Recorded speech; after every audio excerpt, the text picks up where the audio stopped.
বৈষম্য বিরোধী আন্দোলনের সরকার পতনের পর পুলিশ বাহিনীকে রাজনৈতিক বলয় মুক্ত ও সংস্কারে আন্দোলনের ডাক দেয় বাহিনীর অধীনস্থ সদস্যরা।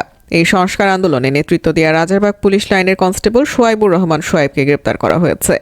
ডিএমপির শাহজাহানপুর থানায় সাইবার ক্রাইম আইনে দায়ের হওয়া মামলায় সোয়াইব ও নায়েক সজীব সরকারকে গ্রেপ্তার করা হয়েছে।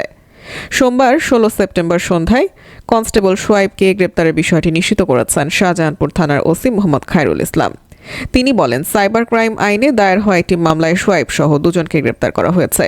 তাদের 10 দিনের রিমান্ড আবেদন করে আদালতে পাঠানোর পর আদালত 3 দিনের রিমান্ড মঞ্জুর করেছেন।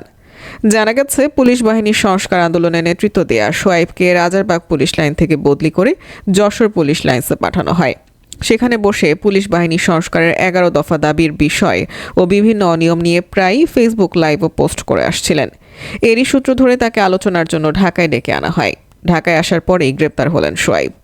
পুলিশ সদর দপ্তর জানায়, সামাজিক যোগাযোগ মাধ্যমের অপব্যবহার করে পারস্পরিক যোগসাজশে বিভিন্ন শ্রেণী ও সম্প্রদায়ের মধ্যে শত্রুতা ও ঘৃণা এবং সাম্প্রদায়িক সম্প্রীতি বিনষ্ট সহ জনসাধারণের প্রতি সেবাদান বাধাগ্রস্ত করতে উস্কানিমূলক মন্তব্য ও বিদ্বেষ ছড়ানোর মাধ্যমে বাংলাদেশ পুলিশের ভাবমূর্তি ক্ষুণ্ণ করার অভিযোগে শাহজাহানপুর থানায় সাইবার নিরাপত্তা আইনে রুজুকৃত মামলার এজাহার নামীয় আসামি নায়েক সজীব সরকার ও কনস্টেবল সোয়াইবুর রহমানকে গ্রেপ্তার করা হয়েছে। প্রাথমিকভাবে জানা যায়, কনস্টেবল সোয়াইবুর রহমান সহ আরও কিছু পুলিশ সদস্য বিগত সরকারের আজ্ঞাবহ কর্মকর্তাদের ইন্ধনে পুলিশ বাহিনীর মধ্যে অস্থিরতা সৃষ্টির অপচেষ্টায় লিপ্ত ছিল।